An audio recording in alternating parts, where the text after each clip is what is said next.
Hi friends, आज मु बनैबी mutton आलू झोल से 500 ग्राम मटन तीनटा एमती चुन चुन करके काटिकी पियाज आलू चारटा या 2 पीस लगे काटी सुखा मसला अल्प लंका गुंड मटन मसला जीरा पाउडर अल्प टिके धनिया पाउडर आ गोटा मसला आ लूण हलदी टमाटो को एमती चुन चुन काटिक नहीं अदा रसुण पेस्ट। तो चलते अब रेसिपी को स्टार्ट करिया। प्रथम गैस फ्लेम को ऑन करके प्रेशर कुकर बसैली। आपन चाहिए कड़ाई रे भी करि परबे, किंतु मु प्रेशर कुकर रे करिया को पसंद करे। प्रेशर अब गरम हो गलानी। अब सेथरे सोरिष तेल पकेबा।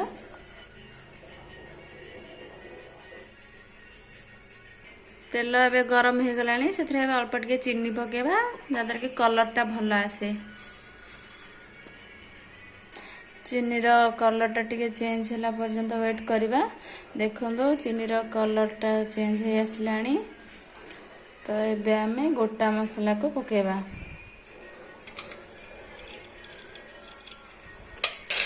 पियाज आगे पकेबा। देखो पियाज रो कलर टा चेंज होला पर्यंत हमें टिके खरड़ीबा। देखो पियाज रो कलर टा एबे धीरे धीरे चेंज हो आसलानी। पियाज को टिके स्मूथ करिया पे सेथरे हमें अल्प टिके लूण पकेबा। पियाज रो कलर टा धीरे धीरे चेंज हो आसलानी। पियाज टिके स्मूथ भी हो आसलानी।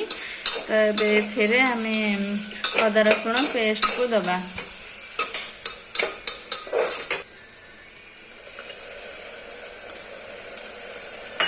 तापर तो एमती खरड़ीबा।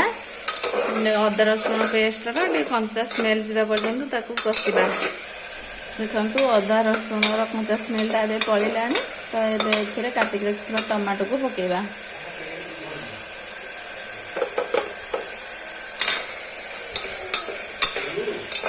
टमाटा टिके मेल्ट होला पर्यंत ताकू टिके कषिबा। एथिरे हळदी आ सुखा गुंड जहाँ रखिथिली ताकू सब पकेबा। हळदी पाउडर, धनिया पाउडर, जीरा पाउडर, मीट मसाला, लंका पाउडर को पकई सारी आम मसला को भल भाव में कषेबा। गैस को लो मीडियम फ्लेम रे दबा। मसला को एमती 2 मिनट थे घाटुथे कहीं मसला तो ना प्रेसर तो लगी जहाँद्वारा कि आम तरकार टेस्ट कमिब। देखो मसला मोर कषि आसला। मसलार तेलटा देखो कमी ऊपर उठला। मसलाटा संपूर्ण भाव कषि आसला। आम से मटन को पकेबा।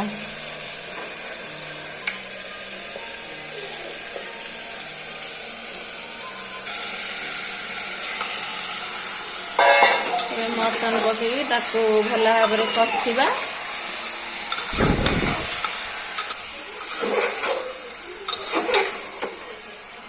देखो मटन को एमती कषिबा।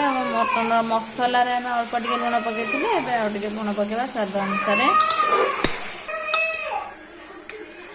मटन टिके भल भाव में कषिजा। कषियापाई आम प्रेसर कुकर कभरटा को टिके घोड़ेबा।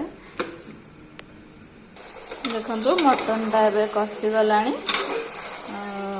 सीझीगला।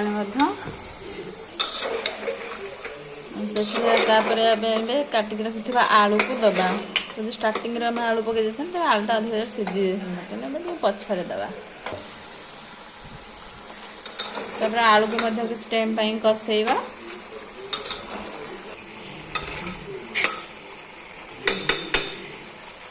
प्रेसर कभरटा को टिके घोड़े दबा 2 मिनिट से। 2 मिनिट पर पुणी घोड़नी को काढ़ी पुणी आलू को टिके भलसे कषिबा।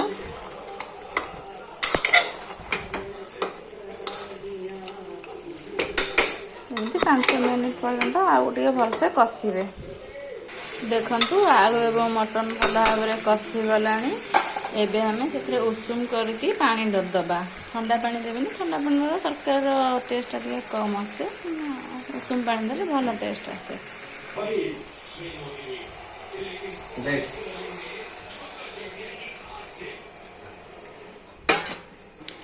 ଏବେ ଆମେ ପ୍ରେସର କୁକରର କଭରଟାକୁ ଭଲସେ ଦେଇଦେବା ଏବଂ ପ୍ରେସର କୁକର କଭରଟାକୁ ଭଲସେ ଦେଇଦେବା ଏବଂ 10 ମିନିଟ୍ ପର୍ଯ୍ୟନ୍ତ ତାକୁ 3ଟା ସିଟି ଆସିଲା ପର୍ଯ୍ୟନ୍ତ ଦେବା।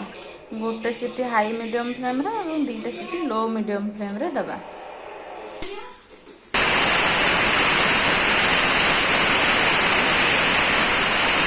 ଆମର ଏବେ 3ଟା ସିଟି ଦେଇସାରିଲାଣି। ଏବେ ପ୍ରେସର କୁକରକୁ ଥଣ୍ଡା ହେଲା ପର୍ଯ୍ୟନ୍ତ ୱେଟ୍ କରିବା। ଦେଖନ୍ତୁ ମଟନ ଝୋଳ ଏବେ ଆମର ବନିକି ରେଡ଼ି।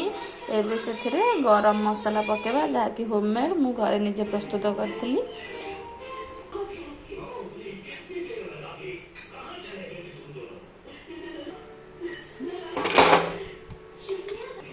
ଦେଖନ୍ତୁ ମୋର ଆଳୁ ମଟନ ଝୋଳ ରେଡ଼ି ହେଇଯାଇଛି। ଦେଖନ୍ତୁ କେତେ ସୁନ୍ଦର ଦେଖାଯାଉଛି ଏବଂ ଟେଷ୍ଟି ମଧ୍ୟ ସେତିକି ହେଇଥିବ। ତ ଯଦି ମୋର ଏ ଭିଡ଼ିଓଟା ଆପଣଙ୍କୁ ଭଲ ଲାଗିଥିବ ତେବେ ଲାଇକ୍, ସେୟାର ଏବଂ ସବସ୍କ୍ରାଇବ୍ ନିଶ୍ଚିନ୍ତ କରିବେ। ରହୁଛି, ଜୟ ଜଗନ୍ନାଥ।